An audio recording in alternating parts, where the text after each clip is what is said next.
here's a video on feeding plants again, but this plant is nettles. This is Comfrey, and you can see the Comfrey leaves here. I've had bits of Comfrey growing in the back here with all the other plants. If you're going to use Comfrey, there's a lot of kind of spiky hairs and bristles on it, so you want a pair of gloves. You want to break up all of the leaves.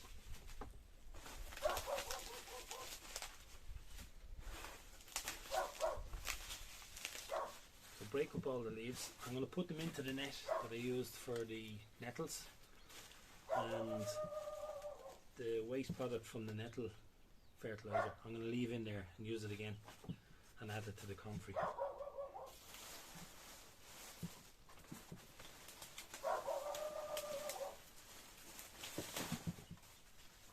The stems from the Comfrey, you don't have to put them into the feed, just use the leaves because they contain all the nutrients that you want.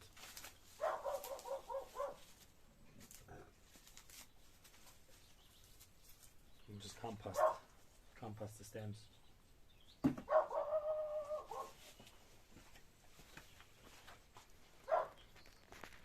Right.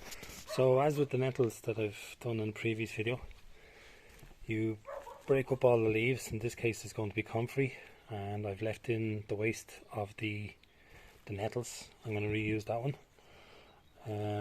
You put it into your netting, any kind of garden netting will do, for the all the good elements that you want to filter out into your water. Okay, and weigh it down with a rock. If you look at the previous video on the nettle feed, you'll see what I'm talking about. Right, so the Comfrey's gone in, same as the nettles are done, into the big barrel, and then you just fill it up.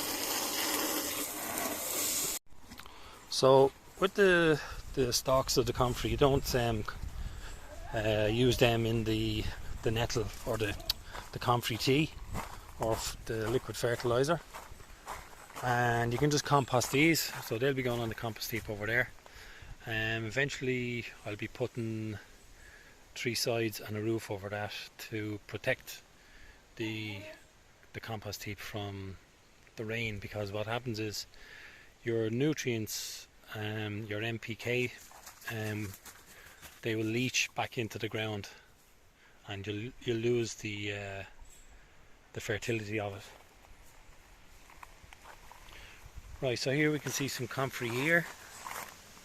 They're not in flower. These are only a fraction of the size of the Comfrey that I had. This one's a bit bigger. Of the Comfrey that I had planted up around the patio area. This is more Comfrey here. And here. Got some Comfrey here. What you can do in winter, even if you've only got one plant, or if you can get your hands on one plant, don't worry about it. You want to make as many plants as possible. What you can do is dig it up in the winter time and cut it up into small sections. Cut the taproot. They usually have a very, very long taproot. Cut that up into small sections and pot them up. And all of these pieces here that are in this bed, and nearly all the pieces up around the tropical jungle bed and the patio area, they're all from one plant that I chopped up over the winter and replanted, and they're easy to grow. So you can make lots and lots of plants. And what I'll be doing again this winter, when the plants are dormant, I'll be cutting them into more small pieces and planting them around all different areas. The more plants you have, the more free food you have. Right, so if you fill up a big barrel like this, full of water, and you've got pets or small kids around, just put a lid on it, just to deter them. You don't want them falling in.